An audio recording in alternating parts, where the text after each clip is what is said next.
mpamagare Yesu mubaze ibyo kuntu bimeze. Sinumero noneho zimpamagaye nizandira ko mbona ntazi nyirazo. Halo? Halo? Salama Yesu. Urinde mpamagara wowe ko nakoze. Ni shatani mwasangiye akabisi nagahiye. Shitani? Urashaka iki se ko nzi ko twarangejanye? Bari ngira ngo tuniganire nyine waronto. Shitani we utangiye kurengera. Ariko Yesu nawe ntugakabye je katwiganirire rwose nta babirenze.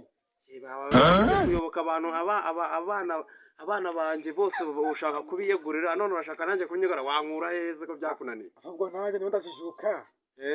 Shaka nanjye wazanyiganira mu ijuru.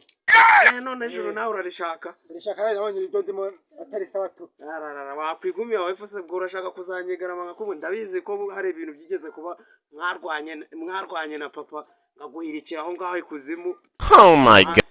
Ariko Yesu nawe ntukarengere. Ntago mba ndengereye wowe rishitani ujye ubimenya gumiye uri nyine gumiye aho ngaho. None se Yesu we. Ndakumva shitani. We nyine ijuru nyine wowe waritakamo wabonye ko risa. Yeba we shitani ni muri paradiso kabisa uzagire n'abandi baza kabisa n'ahantu heza cyane. Amaze fresh ntari bitu. Urumva ushaka kugarukira Imana se cyangwa nanjye uzaze nawe tuhakwereka.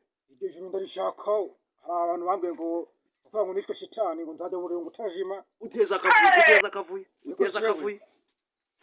Iryo juru naye nzari kunaye narijemo ntari bi. Niba ushaka kunye kuza neza noneho uzagira ukundi kuntu bimbwira. Nzahagira ntari nzajya tuzavugana nawe uta. Nta kibazo uzagira ukundi kuntu bimbwira. Aho sawa nuzongera kumpamagara uzahamagare papa niwe muzivuganira. Yesu nawe uri kijinga koko. Yesu widaje we naye ntabyo nzaye nkamuga twiganire waronto. Nyumvira nk'ukuntu buri mu mamagaro noga yago ryaba ari papa ngure. Cyangwa bakohereza abamarayika baze bakucaneho umuriro n'ubushije. Oya ngo natanyamanika. Oh my god. Noneho Yesu rero. Yego shitani. Reka mbe nkuyobye mbanze mbe ninywera agafege. Gabanya. Sawa.